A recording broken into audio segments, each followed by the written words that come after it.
Você tá pronto para um episódio sobre a maior franquia de ação da atualidade?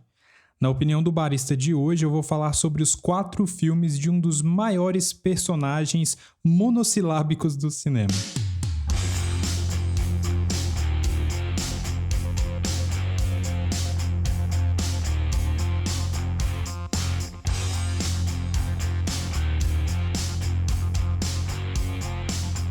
Olá, que bom ter você aqui ouvindo mais um episódio do Coffee X. Se essa é a sua primeira vez por aqui, esse é o Opinião do Barista, um segmento aqui do podcast em que eu trago a minha opinião sobre filmes e séries para te contar se vale a pena ou não assistir alguma coisa.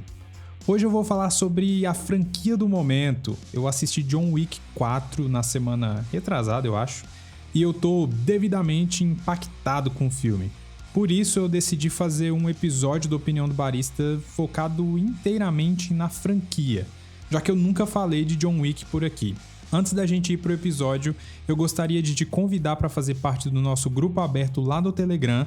A gente tá construindo uma comunidade bem legal de ouvintes e participantes do Coffee X. Então todo mundo que aparece por aqui geralmente está lá no grupo. E a gente bate um papo sobre cultura pop, universo e tudo mais. Então é só você procurar Coffee X Podcast no Telegram ou clicar no link que tá aparecendo aí na descrição do podcast.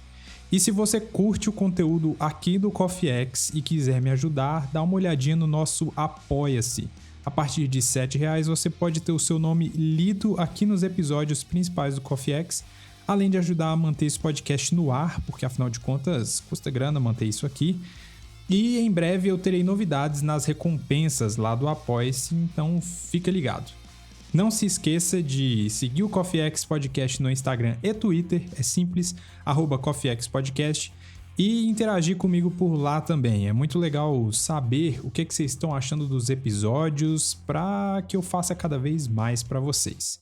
Bom, dados todos os recados, eu vou falar na ordem, é claro, né? John Wick 1 e depois as continuações sucessivamente. O episódio vai ter spoilers sobre cada filme, então quando eu estiver falando do 1, eu vou falar alguns spoilers do John Wick 1. No 2 eu vou falar do 2, né? Então é isso, mas eu não sei se estraga muito saber as coisas que vão acontecer no mundo aí do Baba Yaga, né? De qualquer forma, você pode checar também na descrição do episódio a minutagem em que eu falo de cada filme. E o John Wick 4 é o que eu vou falar menos porque ele é mais recente, talvez em algum lugar esteja no cinema ainda, então eu não quero estragar necessariamente a sua experiência. Agora, sem mais enrolação, bora falar sobre como tudo começou. Foi tudo por um cachorro mesmo? E por um carro? Vamos ver.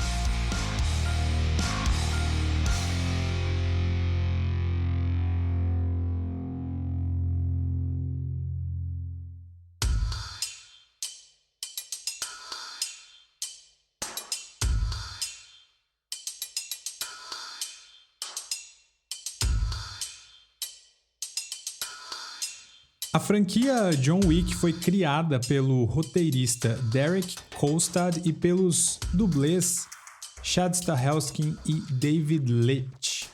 É estranho falar o nome dele, não sei se é Leitch ou Leitch. A ideia para o filme surgiu quando o Kolstad, que é o roteirista, né, escreveu o roteiro como uma homenagem ao seu amor pelos filmes de ação dos anos 80, 90, mas ele trazia uma abordagem moderna, né? Ele imaginou um assassino aposentado, o John Wick, que é forçado a voltar para a vida que deixou para trás quando alguns trombadinhas lhe roubam algo que é muito precioso, o carro dele, e ainda matam o cachorro dele. O primeiro filme foi lançado em 2014 e ele recebeu críticas positivas, apesar de não ter tido muito barulho. Eu me lembro que eu assisti o primeiro John Wick no primeiro dia do ano de 2015. Eu tava de férias na casa da minha mãe e não tinha muita coisa pra fazer, porque minha mãe mora numa cidade bem pequena. E eu acabei topando com esse filme, zapeando lá pela Netflix. Ainda não tinha essa quantidade absurda de streamings que tem hoje. Inclusive, nessa época, eu acho que só tinha Netflix. E esse primeiro filme, ele não chamava John Wick. Aqui no Brasil, ele se chamava De Volta ao Jogo, né? Por motivos óbvios, né? O cara estava aposentado e estava voltando ao jogo, estava de volta pra esse mundo do crime e tal. Ele é bem aquele estilo de filme Supercine. Pra você que é mais velho aí, lembra que tinha o Supercine na Globo? Eu acabei gostando bastante dessa vibe Supercine que ele tinha, mas eu não vi muita gente falando sobre ele, não. E o John Wick, ele é interpretado pelo grande Keanu Reeves, né? E ele é um personagem bem simples. Isso se mantém ao longo de todos os 4 filmes, né? Apesar do universo dele ser rico em detalhes e em mitologia. A história de fundo dele vai sendo meio que salpicada em detalhes ao longo dos 4 filmes, mas também só o suficiente para a gente embarcar nas loucuras que o filme nos leva, né? A gente começa vendo ele assistir ao fim da vida da sua esposa, né? Que ela sofria de um câncer terminal. E a gente vê o John Wick sofrendo com isso. Mas dentro de poucos minutos a gente descobre que ele é um assassino aposentado e que decidiu deixar sua vida de crime depois que ele conheceu e se apaixonou pela sua esposa Ellen, que agora morreu, né? Então no primeiro filme ela morre nos primeiros, 5 minutos de filme. E antes de morrer a gente entende que a Ellen programou a entrega de um cachorro para que ele ame alguma outra coisa que não seja o carro. Inclusive tá escrito isso no bilhetinho que ele recebe junto com o cachorro. Mas aí acontece o pior, né? Um filhinho de papai lá da máfia russa vai na casa do John Wick, mata o cachorro dele e rouba esse seu carro que ele ama, né? E é aí que começa a loucura, gente. A construção do personagem do primeiro filme é toda baseada no que as pessoas dizem dele, né? Acho que com uns 30 minutos de filme a gente ainda não vê ele em ação, mas a gente vê eles construindo essa tensão de como as pessoas falam sobre o John Wick, né? Tem toda a brincadeira, né? Inclusive essas frases se tornaram clássicas no primeiro filme, né? A história de que ele matou o cara com lápis, de que ele não é só o Baba Yaga, né? Que é a expressão russa para bicho-papão, mas que ele é o cara que chamam para matar o bicho-papão, né? Então eles conseguem construir essa tensão, né? Então é incrível essa escalada que eles vão fazendo, porque quando a gente tem a primeira cena de ação do filme, que é quando entra uma equipe inteira da máfia russa, que parece mais uma equipe da SWAT, né? Na casa dele pra finalizar o John Wick, é aí que a gente consegue ver que ele veio para mudar o cinema de ação. Hoje eu acho que existe o cinema de ação antes e depois do John Wick. Assim como o Matrix mudou o cinema em 99, os filmes do Bourne mudaram os filmes de espionagem, o John Wick trouxe o que há de melhor em ação em Hollywood no momento, né? E tudo isso é porque nós temos um filme dirigido por caras que entendem como construir uma boa ação, que são esses dublês mega experientes que sabem como filmar. E a gente tem o Keanu Reeves também, que se entrega pro papel. Tudo que ele não fala no filme, ele demonstra na fisicalidade do John Wick. E daí pra frente, gente, tudo vai escalando, né? A gente tem um pouquinho da mitologia apresentada com o Continental, né? Que é o hotel dos assassinos, e que nenhum negócio pode ser conduzido nas premissas do Continental, né? Isso é muito legal. A gente é apresentado a personagens como o Winston, que é o dono do hotel, e o concierge, né? E aí essa mitologia vai nascendo. Muita gente pode se incomodar por esse roteiro do primeiro filme e dos outros também. Não vou dizer que os outros são complexos, não. Muita gente pode se incomodar pela simplicidade, né? E eu concordo. Mas o filme, ele é sensacional ao que se propõe. Ele não quer ser nada que vá mudar a sua vida. Ele não quer ser nada além de um filme de ação pura e uma ação muito, muito bem feita. Eu não acho o roteiro ruim, eu acho ele funcional e isso vai se revelando como proposta em todos os outros filmes. Eu confesso que, apesar de todas as cenas de ação do filme serem incríveis, a primeira, que é a invasão da casa dele, é a minha preferida do filme. Até o fim do filme, o John Wick completa o seu objetivo, né? E mata o Yosef Tarasov, que é vivido pelo Alfie Allen, o Theon Greyjoy de Game of Thrones. Mata o pai dele também, né? E acaba com todo mundo. Mas o filme termina mesmo com o John Wick meio que destruído, assim, quase morto, e agora tendo que lidar com as consequências dessa sua volta pro jogo. É isso. Ele se fudeu muito pra sair e agora ele voltou.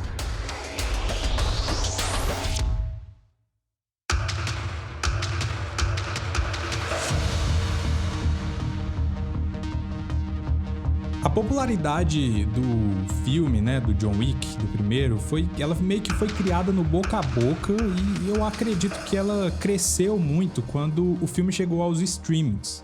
Esse sucesso levou à criação de sua sequência, John Wick Chapter 2, acho que aí ele já começou a ser chamado, né, John Wick Capítulo 2, ou aqui no Brasil John Wick 2. Foi lançado em 2017 e arrecadou ainda mais, né? O primeiro filme custou 20 milhões e fez 80, se eu não me engano. Esse aqui custou 40 e arrecadou 174 milhões de dólares ao redor do mundo. Então, sucesso, né? John Wick 2 começa exatamente onde o primeiro para. Ele ainda tá bem machucado, mas ele não recuperou o carro dele, né? Ele se vingou da galera que matou o cachorro e roubou ele, mas cadê o carro? Ele não recuperou. Diferente do primeiro filme que começa numa marcha mais lenta, vai construindo o personagem do John Wick, vai construindo essa tensão, esse filme seta um novo momento para a franquia. Ele começa com uma ação desenfreada, que é o John Wick invadindo o galpão onde o carro dele tá, e ele mata simplesmente todo mundo que tá lá dentro. Menos o cara, né, que é primo do gangster que ele matou no primeiro filme. E aí, a partir daí, a gente vai mergulhando mais nessa mitologia do universo do John Wick, né? A gente é apresentado ao Santino D'Antonio, que é um personagem que surge na história como alguém que tem uma promissória.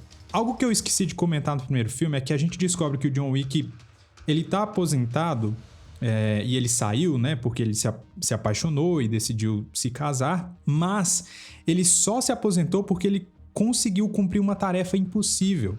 E foi permitido sair desse universo dos assassinos. A gente nunca descobre que tarefa foi essa, mas a gente entende que ele fez isso. E agora, no segundo filme, a gente descobre que para completar essa tarefa impossível, ele pediu ajuda desse cara, que é o Santino D'Antonio. Como forma de contrato, o D'Antonio jurou o John, né, com uma promissória, né? Essa promissória é uma promessa inquebrável, né, que é simbolizada por um medalhão e um pacto de sangue, né? Que é esse medalhão que você abre e cada um fura o dedo e os dois jogam o sangue deles lá e, enfim, eles estão ligados. E aí ele apresenta esse medalhão para exigir os serviços do John, né? Até porque o John tinha se aposentado, mas ele voltou, né? Ele tá lá no mundo dos assassinos, tá usando o hotel, matou um cara, então ele, querendo ou não, voltou. Mas aí o D'Antonio vai à casa dele pedir essa ajuda e o John se recusa, alegando que tá aposentado. E aí, em retaliação, o D'Antonio destrói a casa dele com lança-granadas lá. E aí o John tem que voltar para pagar essa promissória, né? Já que nesse mundo dos assassinos existem regras. Isso que é muito divertido. É como o personagem do Winston lá, que é o dono do Continental, ele sempre diz, né? Sem regras nós viveríamos como os animais. Cara, que é uma ótima frase. Uma coisa que a gente precisa levar em consideração ao ver um filme do John Wick, eu tô brincando falando que isso é bom demais, é porque a gente não pode levar muito a sério. O filme, ele tem essa aura de como se fosse uma parada meio mitologia grega, assim, essa parada meio sisuda. Então, o primeiro filme, ele apresenta o John Wick mais como um personagem, apesar dele ser esse cara, né, o bicho-papão, que mata todo mundo, o primeiro filme é mais pé no chão. Mas a partir do segundo filme, ele tem essa vibe meio tragédia grega, tem uns conceitos de mitologia mesmo, assim, tipo, como se fossem os deuses, os semideuses. A gente é apresentado a High Table, né, que é essa alta cúpula que rege o mundo dos assassinos, e isso está espalhado pelo mundo. E é isso, né? Você precisa estar com essa mentalidade de que existe uma mitologia. Esse mundo que a gente está assistindo no John Wick não é o mundo real, até porque tem o tempo inteiro, né, lutas no meio da cidade, na boate, que as pessoas se matam e as pessoas continuam vivendo as suas vidas, né, sem se assustar, sem nada, né? A missão que o John Wick precisa executar para pagar essa dívida aí, que eu tô falando que o Santino traz, né, é matar uma integrante da alta cúpula, que é essa High Table, que é ninguém menos do que a irmã desse cara que tá contratando ele, a irmã do Santino. Aí o John Wick viaja pra Itália e é bem legal essa sequência, né, porque a gente é apresentado a um outro Continental, né, que é um outro hotel, e aí tem umas cenas bem legais, né, em Roma, que eles brincam com a ideia dele comprando as armas como se tivesse experimentando diferentes tipos de vinho, né? Então tem como o cara que apresenta é como se fosse um sommelier, né? Ele vai pegar o terno tático dele, é como se fosse uma roupa de festa, né? Ele vai pegar mapas, é tudo muito metafórico como eles estão falando, né? Eles dão outros nomes para as coisas, né? Então é muito legal, essa sequência é muito foda. Enfim, o John Wick cumpre o que foi pedido, mas mesmo assim o babaca que cobrou a promissória do John Wick coloca a cabeça dele a prêmio e todos os assassinos começam a ir atrás do John. E aí que a maluquice maior acontece, porque parece que todo mundo nesse universo é um assassino em potencial, né? A mulher no carrinho de bebê andando é uma assassina, né? O mendigo é um assassino. E aí, como eu disse, a gente não pode levar esse universo muito a sério, né? A sua suspensão de descrença, ela tem que agir bastante para você gostar desse universo. Se você não conseguir fazer isso, dificilmente você vai curtir, né? Vai parecer que é tipo assim, cara, que começou a mentirada, né? Aquela brincadeira, né? E aí, nessa fuga que a gente é apresentado ao personagem do Bowery King, vivido pelo Lawrence Fishburne, o eterno Morpheus de Matrix. Aqui a gente vibra, com todas as referências, Neo e Morpheus, é sensacional. E eles não têm nem vergonha, sabe? É na cara mesmo, tudo funciona. E aí até o fim do filme a gente tem muita ação, como sempre, mas no momento de perda de controle no final do filme, o John Wick assassina o Santino D'Antonio dentro do Continental, e aí ele quebra as regras, e aí ele tem que ser morto. Mas como o Winston parece ter um apego muito grande com ele, ele dá 1 hora para que o John fuja, né? Antes de declarar o John como excommunicado. Cara, essas palavras que eles inventam, eu acho que essa palavra não existe em inglês, inclusive, tá? Excommunicado é como se fosse, tipo, excomungado, né? Enfim. E aí a gente vê essa coisa que eu disse, né? Que praticamente todo mundo em Nova York é assassino. E aí eu acho que o John Wick 2, ele é quase tão bom quanto o primeiro, né? Ele amplia o universo e a mitologia, traz cenas de ação ainda melhores e deixa aquela pontinha de... E agora? O John Wick acaba o filme fugindo de uma cidade inteira de assassinos e pior, ele tá machucado, né? Mas ele é o John Wick.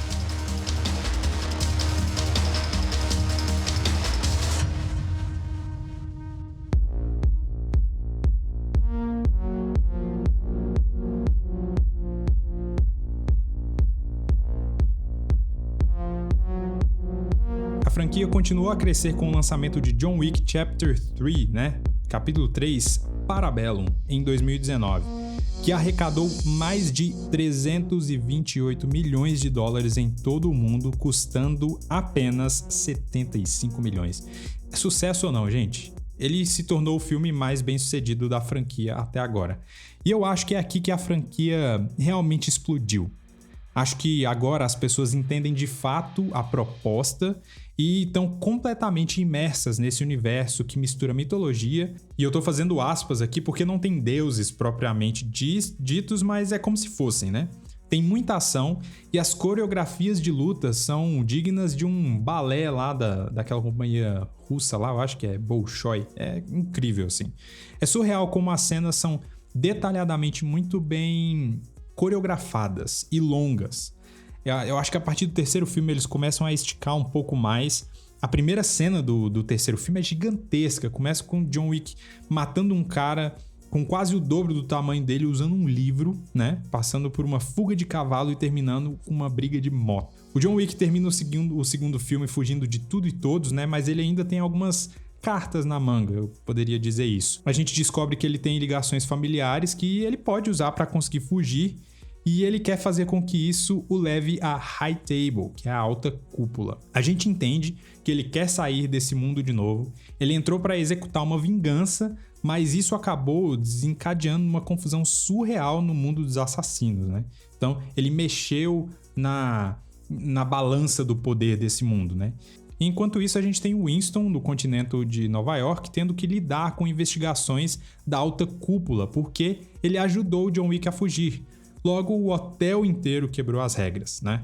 O John usa as conexões que ele tem para ir para o Marrocos, onde nós somos apresentados a Sofia, que é a personagem vivida pela Halle Berry. Ela tem uma promissória com o John, essa promissória que eu falei sobre quando eu estava falando do segundo filme, e ele pede a ajuda dela para conseguir chegar na High Table. Ela faz a mesma coisa que ele fez, né? Ela se recusa a princípio, mas depois aceita. E a gente descobre que o Jon não quer chegar na alta cúpula, e sim no ancião. Esse ancião é um cara acima da alta cúpula. E é aqui, pra mim, que o terceiro filme se perde um pouco. Primeiro que eu acho que eles repetem essa ideia da promissória e criam essa parada do ancião, né? Que pra mim é bem fraco. Se fosse ainda assim um grande ator fazendo esse papel, alguém de presença, mas não é. O cara é vivido pelo Said Togmawi, eu não sei falar o nome dele direito. E o cara não tem muita presença, assim, o cara não é muito bom, tá? Mas ainda assim o filme traz coisas novas. Agora a gente tem ação com animais. Tem a cena incrível lá no começo do filme que tem cavalo. Depois, no meio do filme, a personagem da Halle Berry tem um relacionamento bem legal com cachorros. E é muito da hora porque aqui a franquia começa a se autorreferenciar, né? Quando a Sofia joga tudo pro alto porque o cara da alta cúpula lá atira no cachorro dela. E aí o John Wick só diz assim, I understand, né? Que é, eu entendo o que aconteceu, né? Justamente porque mataram o cachorro dele no primeiro filme, né? Então ele entende esse amor dela pelos cachorros. E aí nesse filme a gente tem o Continental de Nova York sendo deconsecrated, que aí é outra palavra que seria tipo desconsagrado. Então, tá vendo como eu tô falando dessa parada de mitologia, como faz sentido? Porque eles usam palavras religiosas praticamente, né, para se referir a várias coisas do filme, né? E aí o filme termina com um exército invadindo o hotel para assassinar o John Wick, o Winston e o concierge do hotel. E aí eles conseguem se safar, né? Só que no fim o Winston não vê outra opção a não ser dar um tiro no John Wick. E ele cai lá de cima do hotel, né? Mas ele não morre. Lembram do que eu disse aqui sobre a mitologia? O John Wick é quase um semideus que tá fazendo os 12 trabalhos do Hércules ali antes de poder descansar, né? É isso, né? Você tem que estar com essa mentalidade pra curtir essa franquia. Esse terceiro filme, pra mim, é o mais fraco dos três, né? Primeiro que ele é muito longo e porque eles perdem um pouco no meio, assim, com toda essa história do ancião e tal, mas nem de longe o filme é ruim, né? O John é resgatado pelo Bowery King, que é o personagem do Lawrence Fishburne, e é perguntado se ele tá puto com a High Table e ele diz... Yeah.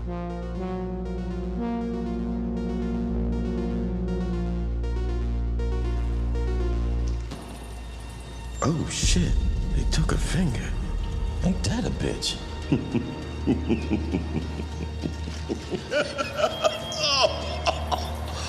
Oh, John fucking Wick.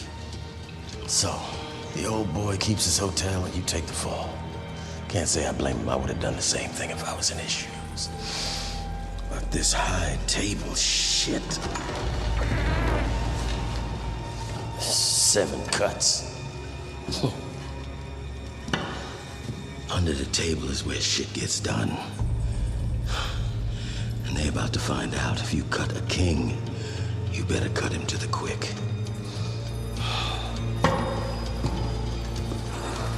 So,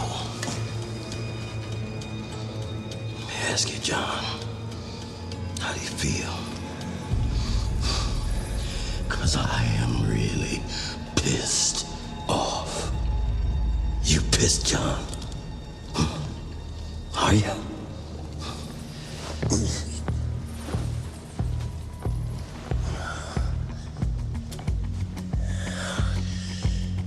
Yeah.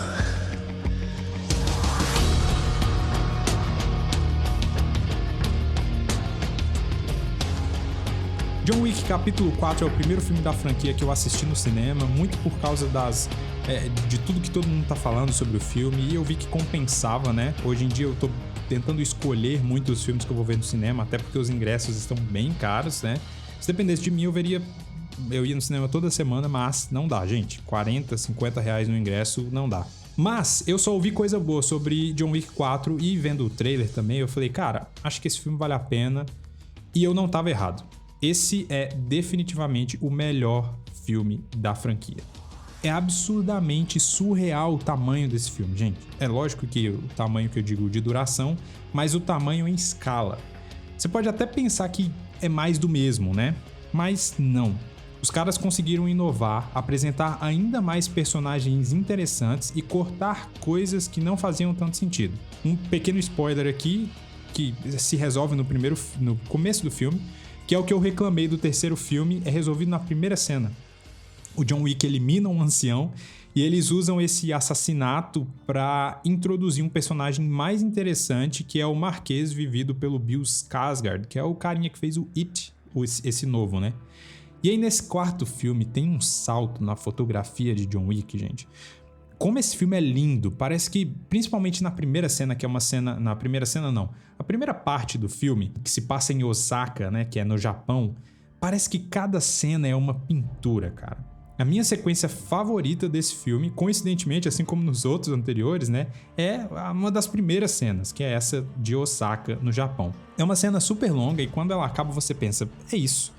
Não dá pra fazer nada melhor que isso. Eu acho que eles não vão conseguir se superar. E eu acho que eles não conseguem se superar, mas eles sim conseguem fazer coisas muito inovadoras e escalar ainda mais a ação de um jeito que você não espera. Acho que esse é o filme que eles colocam mais referências a filmes de samurai e até de faroeste. Tem 2 novos personagens incríveis que são o Kane, vivido por ninguém mais, ninguém menos que o Donnie Yen, que é um astro de ação oriental. Para lembrar ele de cinema blockbuster, ele fez o personagem cego que controla a força em Rogue One. Tem o Mr. Nobody também, que é vivido pelo Shamier Anderson, que é um ótimo personagem também.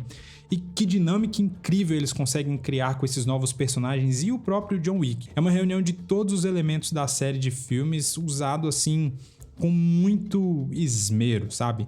E eles fazem um rolê inteiro pelo mundo, né? Eles têm cenas na Alemanha, eles têm cenas na França e inclusive, tem uma coisa interessante, eu vou até chamar a Paula. Amor, vem cá.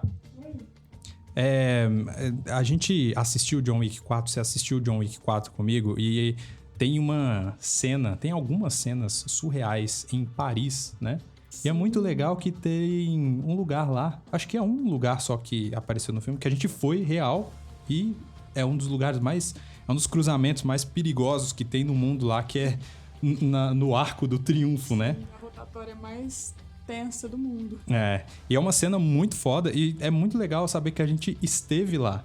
E a gente esteve lá sem problema algum com o idioma, porque a gente fala inglês, certo? Sim, gente. E o que nós, eu e você, temos pra gente oferecer pras pessoas que estão a fim de viajar? Quero visitar o lugar onde o John Wick passou e quero passar o menos perrengue possível com o inglês. O que a gente tem pra oferecer aí pros ouvintes do Coffee X? Primeira coisa, a informação de que você precisa do inglês pra viajar, pra fazer sua viagem internacional. Então, pra você evitar perrengues, né? Que a galera geralmente pensa em tudo, pensa no hotel, pensa na viagem, pensa no melhor avião, pensa no melhor Airbnb, mas esquece do inglês. Então, não seja essa pessoa, vá preparado para você ter as melhores experiências.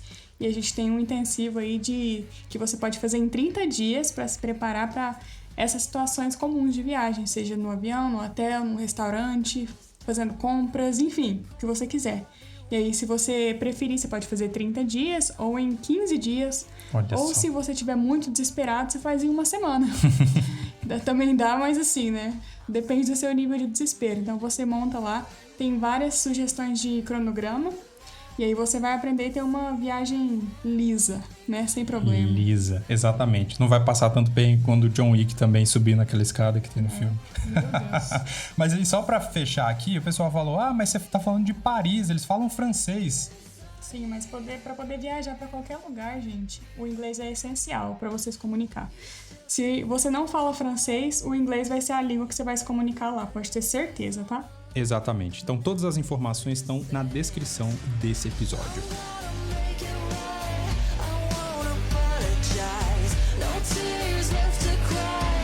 Eu não vou falar tanto da trama do John Wick 4 porque eu quero encorajar você a assistir. Eu acabei demorando um pouco para gravar esse episódio, mas se ele ainda estiver no cinema, quando você estiver ouvindo esse episódio, vá. Vale cada centavo. A franquia John Wick, na minha opinião, é a melhor franquia de ação da atualidade, no quesito ação mesmo, né? E tudo isso é alcançado com muito treinamento, uma dedicação surreal do próprio Keanu Reeves, né? Que abraça esse personagem com unhas e dentes. E é claro que também a junção desses caras, né? Que são os diretores aí e dublês, os caras mandam muito bem. É muito legal saber que o Chad Stahelski foi o dublê do Keanu Reeves em Matrix, e aí o cara tá dirigindo o Keanu Reeves agora, né? É muito foda isso. O John Wick, personagem, ele quase não fala e tá tudo bem, sabe? Porque isso faz parte da mitologia do personagem e de seu universo. O John Wick, ele é audiovisual no seu ápice, é fantasia, é balé, é mitologia e, acima de tudo, é cinema. Goste você ou não. Espero que você tenha gostado desse episódio. Deixe seu comentário aí no nosso perfil do Instagram, @CoffeeXPodcast, com a sua opinião. A gente se vê no próximo episódio. Valeu!